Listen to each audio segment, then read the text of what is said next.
Hi, Tim.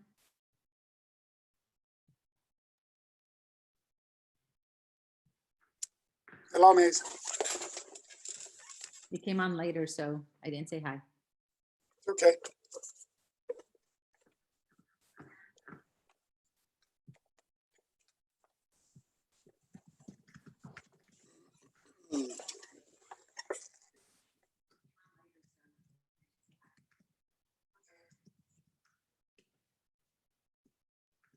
Well, good afternoon. This is Lynn Carmen Day. I'm the Chief Academic Officer for Riverside Unified School District.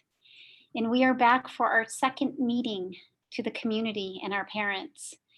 Before we start, I'd like for you to, if you have anyone interested in watching the streaming of our meeting, please refer them to the website where they can get a link.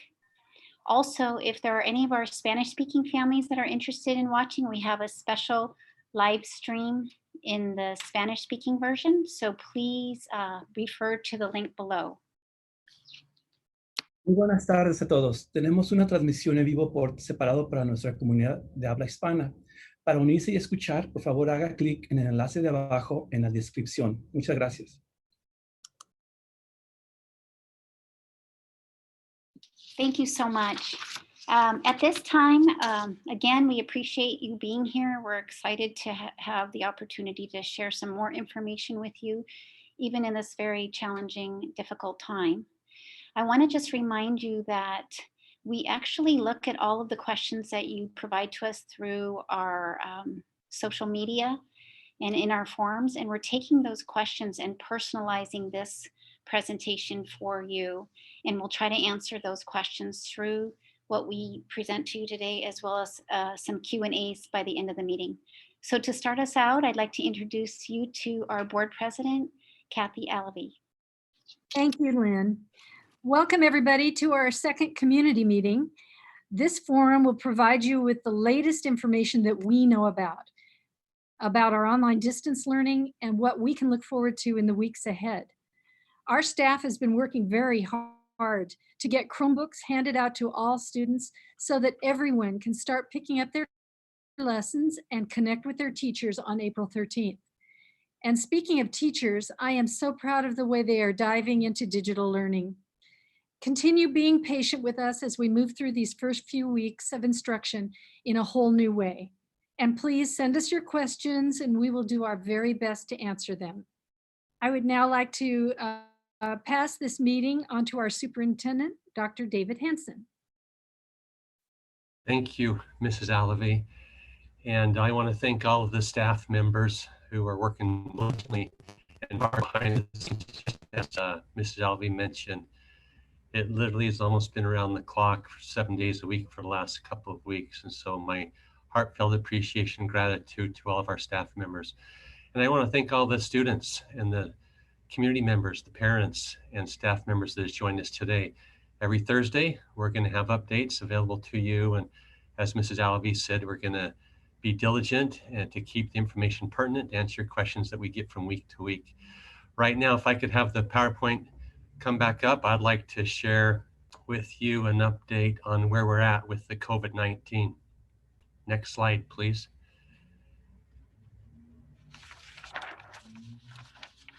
Right here. Oh, go back to the statistic. Thank you. So really briefly, the statistics that you see here, we call in daily to the county. We're part of phone conversations with them. And you can see right now in the city of Riverside, there's currently been 33 positive cases and still 0 deaths as reported as of yesterday, April the 1st. And you can see from Riverside City all the way down to the worldwide. Matter of fact, I just was listening in this afternoon that worldwide number of positive cases has now reached over 1 million. So we're monitoring these daily. As I mentioned, we call in, we're part of the greater county of Riverside, and we want to keep you updated on the statistics. Next slide, please. Just a reminder, the best thing that we can do right now is prevention.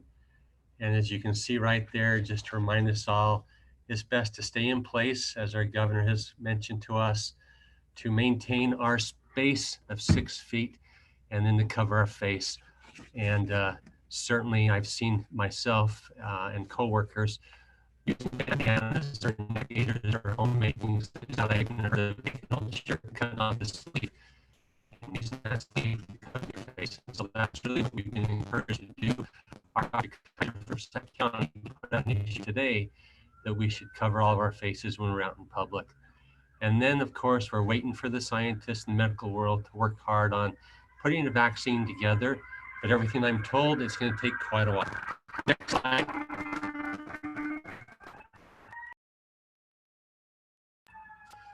All right, you heard the sirens come by my office. I apologize about that.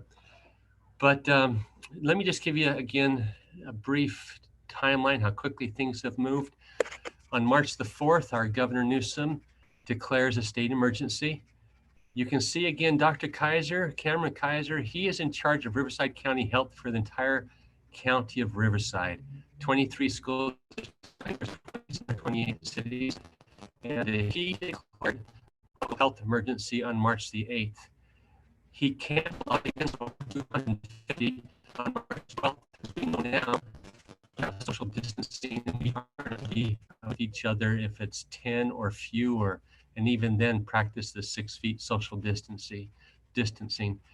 Dr. Kaiser then on March the 13th closed all schools through April the 3rd. On the 17th of March, he closed all schools through April the 30th. And just yesterday, on April the 1st, he gave an order to close all schools through June the 19th. Now, that brings up a lot of questions I want to talk about here. This morning, the superintendent on a phone call, Dr. Kaiser, and summer school was brought up because he knows that we have extended school year that takes place during the summer. He says, we're not even going to discuss that till the 1st of May. So we will discuss summer school as a county Kaiser come the 1st of May. But until then, we know, and we've been working hard as a staff here at Riverside Unified to put things in place for now that the school year has been closed through June the 13th. What is for end of the year student celebrations? On April the 21st, that is 2 weeks from this coming Monday, or Tuesday, excuse me, April the 21st, there's a board meeting. And our Board of Education staff to provide a report of how we're going to do graduations and promotions and any other and end of the year celebrations for students differently this year versus all coming together, how we can do it virtually. If you want to tune into that board meeting on April the 21st, you can review as to what that go. But then also on April the 23rd, 2 days later, that's a Thursday. That'll be a community meeting. And we'll also report out then as well.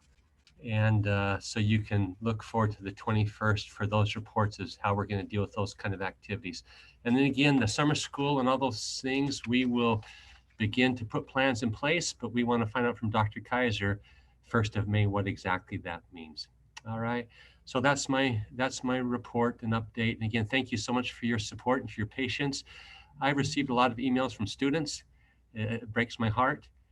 Who miss school, miss their teachers, just work very hard to do our very best to still make this a meaningful time for you and meaningful end of the year activities. And so thank you for your support and your patience as we work through this together.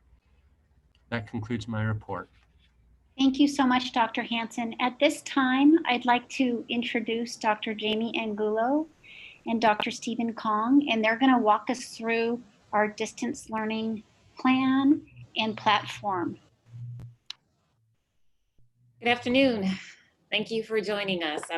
We're excited to provide an overview of RUSD's plan for distance learning.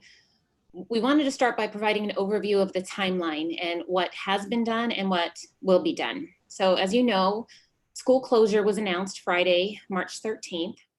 Instructional materials for the week of March 16th and March 30th were made available for each grade level digitally on Monday the 16th, and printed copies were available that Wednesday the 18th at the lunch distribution sites.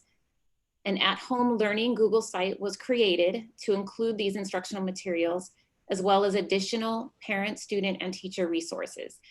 The same week, March 16th, a distance learning proposal was being developed and then finalized on March 21st with the RUSD negotiations and bargaining team. The week of March 23rd, approximately 200 teachers from different departments and sites came together to provide input and create the instructional units. Instructional units were created to include lessons for each week for all levels. Lessons are for 2 hours of student learning per content per week, which equates to 10 hours of work for elementary and 12 hours for secondary. These lessons are asynchronous, which means that students can access them at their convenience. A staff resource Google site was created as the hub of the content and the resources and the training that the staff will be using. Teachers will be using Google Classroom for elementary and middle school as the platform to place the content and to communicate with students and give feedback. High school will also use Google Classroom or Odyssey-ware, but mainly Google Classroom. Monday of this week, teachers and administrators began training to build their capacity on teaching and learning in a digital world. Next week, teachers will have time to customize their Google Classroom and modify the content and the lessons that were provided and start reaching out to their students. Distance learning will go live on April 13th. The distance learning plan also includes tutoring support, as well as ongoing counselor and social emotional support. We will continue to provide packets for students and families that do not have access digitally. The at-home learning site includes a variety of resources for families in both English and Spanish to help navigate the distance learning tools, as well as resources to support students and parents during this time. Based on the communication we received yesterday, we have heard that schools will be closed through June 19th. Although schools will be physically closed, the learning's not over. We want students to continue to engage with their teachers and with the instructional resources to continue their learning. I know many of you still have questions about graduation, end of year activities. Our team will continue to reach out to student leaders to develop a plan on what that will look like. We will provide an update at the community meeting on April 23rd, as Dr. Hansen mentioned. We're going to review 2 items with you right now. First is the staff resource page. This page houses all of the training content that our teachers and administrators are accessing to make sure they're ready for teaching and learning in this environment. And second, the at-home learning page where student, teacher, and parent resources are available. We will continue to add resources and fine-tune the plan as we work through the coming weeks. Again, we want to strongly encourage students to stay connected with their teachers and continue their learning. So at this time, I'd like to turn it over to Dr. Kong so he can review the 2 items I mentioned. Good afternoon. Our distance learning plan was structured to support all stakeholders in our community. This week, we started offering asynchronous professional development for our RUSD staff, and we created a single site for staff to access professional development, curriculum, support, and additional resources. This is the homepage of our staff resource site. Staff were greeted by a welcome leadership video as well as a staff resources overview. As you scroll down the site, you see options for professional development, curriculum, additional resources, and support and contact pages. I'm going to go ahead and navigate to the professional development site, which is the resource that teachers are engaging in this week. As you scroll down the page, you have your professional development pathways, which are asynchronous professional development model that was structured to support all staff regardless of their prior knowledge with technology. We also have our digital tools pathways, which allows all staff to focus on specific tools they might want to learn more about to support distance learning and student engagement. As we scroll down this page, we also offer guidance on the types of distance learning, which are the synchronous and asynchronous models, and some common and guaranteed guidelines that staff are also following during this time.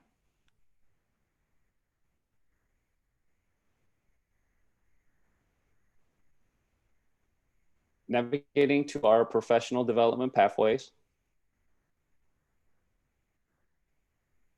These pathways were designed to differentiate and support all staff in RUSD as they transition to a distance learning environment. We structured multiple levels of professional development to best suit the individual needs of all staff members in our district. And our pathways include the following: introductory, beginner, intermediate, advanced, Odyssey-ware, and administrator. Again, all pathways were designed for asynchronous professional development in a scaffolded process so staff could learn new skills, but also have a reference guide that allows for personalized professional development. When we structured our resources, we made sure that the skills built upon each other to best support staff and build their confidence using these tools. Navigating to our curriculum page, we wanted to ensure that we provided the greatest amount of support for our staff, and our team has been working to curate and develop curriculum for all students in all grade levels, in all content areas. So from this curriculum page, staff can navigate to their specific grade levels and content areas. So if we have a high school teacher, they can navigate to the high school page, which then brings up the entire catalog of course offerings ranging from AVID and CTE all the way to our arts programs.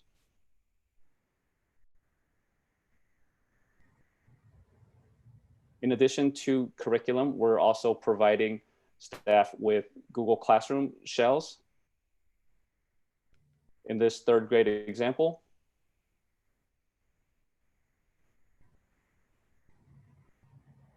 you're able to see the resources that are being provided to our staff through Google Classroom, as well as these HyperDoc lesson plans. This allows teachers the flexibility to pull and use the resources that they feel would be best suited to support all of their students. In addition to the professional development and curriculum subpages, we also have a subpage for additional resources.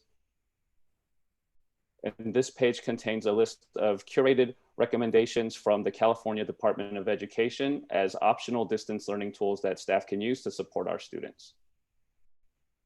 As Dr. Angulo mentioned, there are 2 sites that are being utilized this week. This site is the site that teachers are using for professional development, but we also have our at-home learning site. This is the initial site that went up a few weeks ago that parents, students, and teachers were able to access to find the most up-to-date information. Scrolling down from the homepage, there's options for students, parents, and teachers. The area I want to focus on today is our parents subpage. When you click on parents, you're presented with a wide range of resources that parents can access during this time.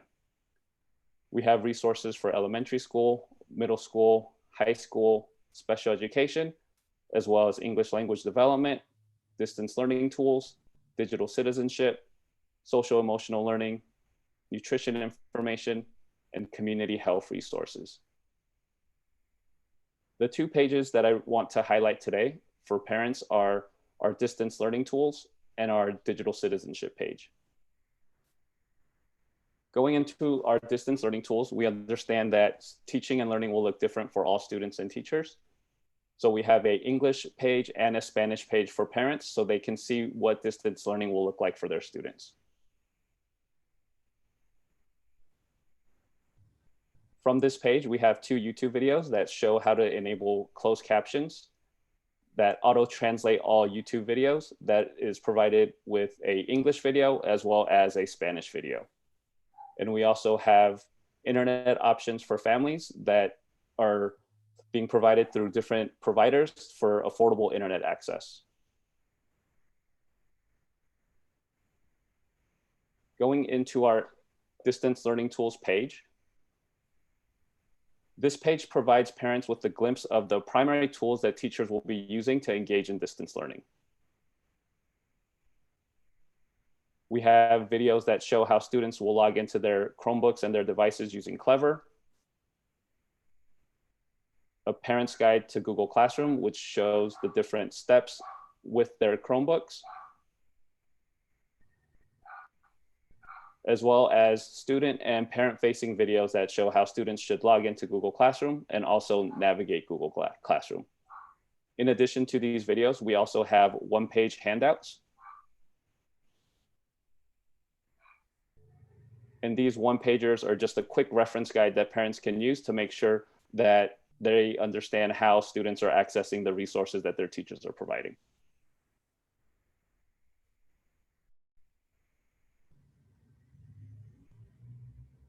In addition to Google Classroom, we realized to best support distance learning, teachers will be using other resources. So we have parent-provided resources for tools such as Flipgrid, Google Meets,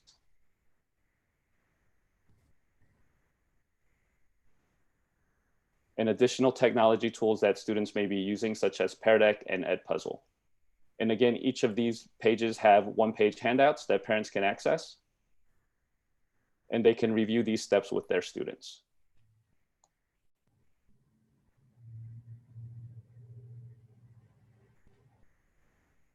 This page is also being translated for our Spanish-speaking parents as well. So if I click on Spanish, the resources that are being provided are available to our parents with a Google Classroom presentation that's been translated, the video that demonstrates how to enable captions and translations in all YouTube videos, and additional resources.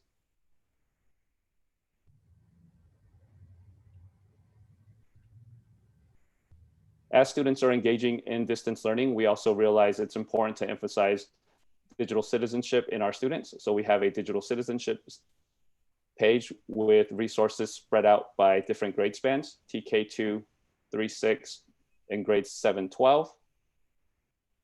So if you have a student in second grade, you can click on this button and you're presented with videos that you can watch with your students, as well as quick tips and family activity handouts. These quick tips show parents 4 to 5 quick tips that they can use to emphasize digital citizenship skills. And these family activity handouts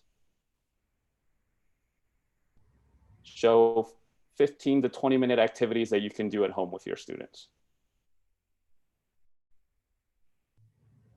In addition to digital citizenship and distance learning tools, we also recognize we need to support the social emotional well-being of our students. So we have a social emotional learning subpage.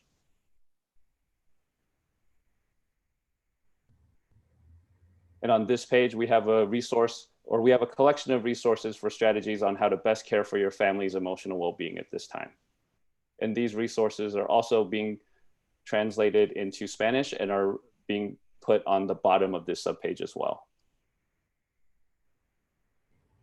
And the last subpage I want to go over is our community health resources subpage.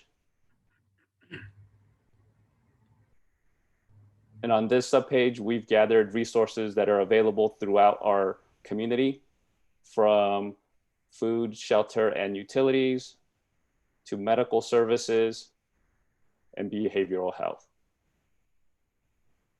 So I just want to emphasize, as Dr. Angulo mentioned, that this is a live site, which means as we get additional resources that we can provide our parents and students, we are constantly updating the site. So we really hope that you're able to check back regularly on this site, as it will be updated with the most up-to-date information and resources we can provide. So thank you guys so much for giving us the time to share that today. Thank you so much. I'd like to go into another area. You heard a little bit about digital citizenship. There's another area that provides safety for our students. So if I could have Steve Dunlap come on, and he's our Director of Innovation, Learner Engagement, and Technology.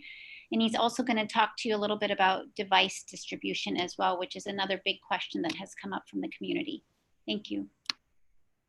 Good afternoon, everybody. I'm going to actually start with our device distribution. As you saw from Dr. Kong, the team has put together a lot of great resources for our students to take advantage of, and we want to do everything in our ability to provide access to students. And so what we have done is I'm going to talk very quickly about our device distribution plan. If we can get the slides up there. There we go.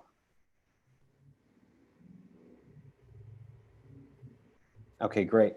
So we will be starting next week doing device distribution at all of our high schools. You can see that Tuesday, April 7th, we'll be at Arlington High School. Wednesday, April 8th, will be at Poly High School. Thursday, April 9th, will be at King and North High School. And Friday, April 10th, will be at Ramona High School.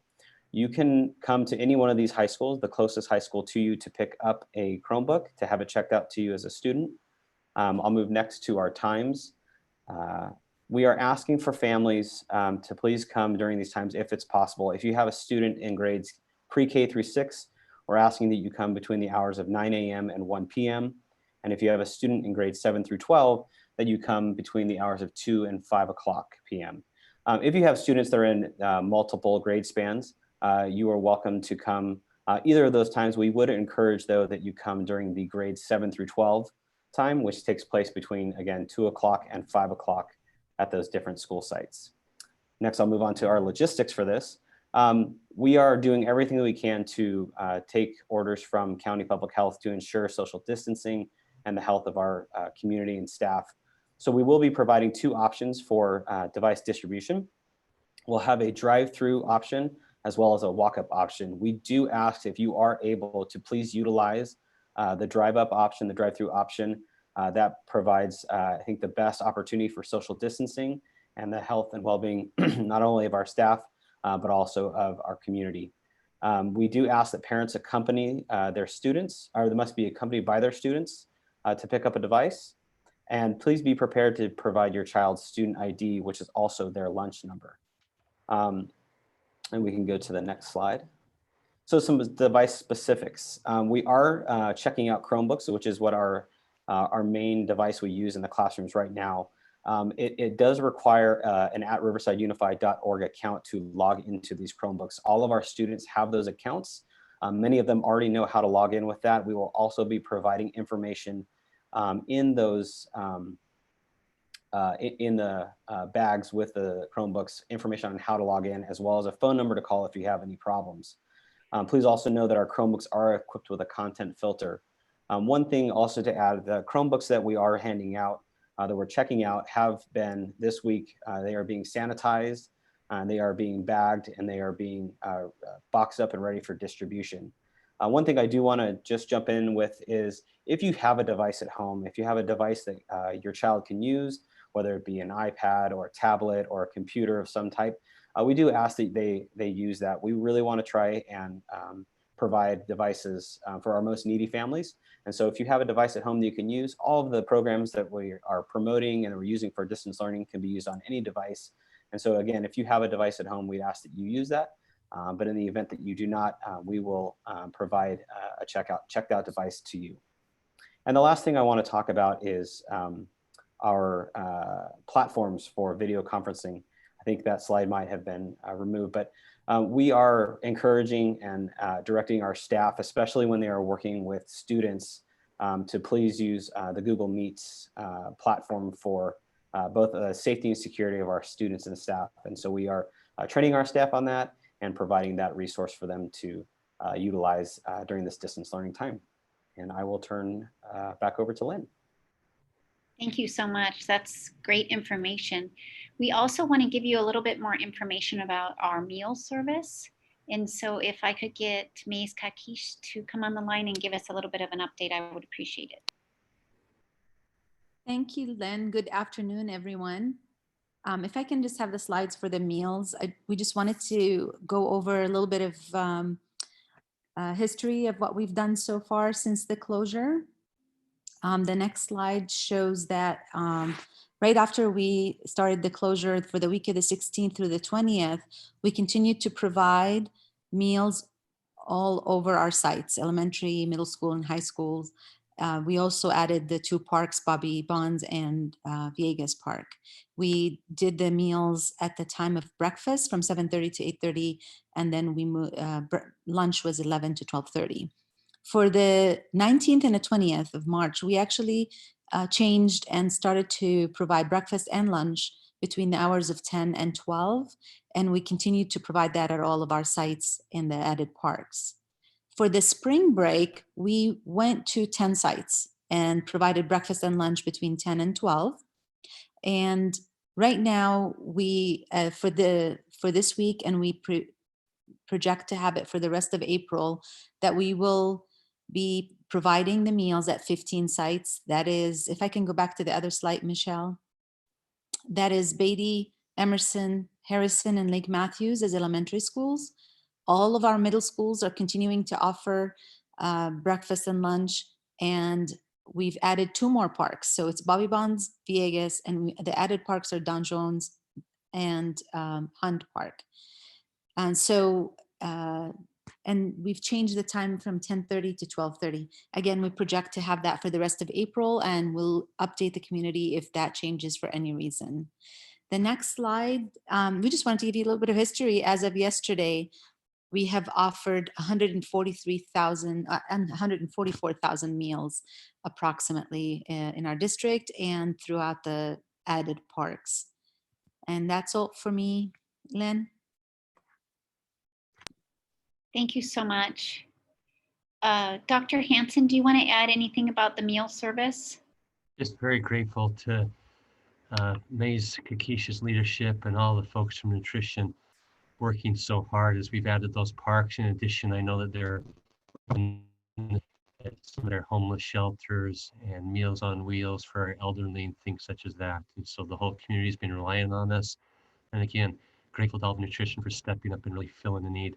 The mayor's called me a couple of times, as well as the city managers and the city manager, and they've expressed their appreciation and gratitude. So thank you, Adelaide, the Director of Nutrition, and Ms. Kakish, thank you for your leadership. Great. At this time, if I could have Tim Walker or Dr. Jackie Perez jump on for a little bit of an update around the communications, that would be great. There's been several questions about our hotline and where we can get the most up-to-date communication.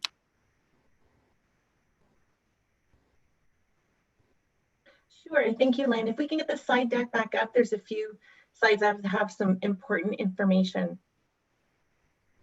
So all of our information is housed on our website, and we still have the hotline going so you can access the information at both places. What we've done, and it is posted on our website now, if you click to the next slide, is a series of frequently asked questions and some responses. After reviewing all of the questions that have been posed by the community, by families and students, these 5 items really are the biggest categories where we're finding questions.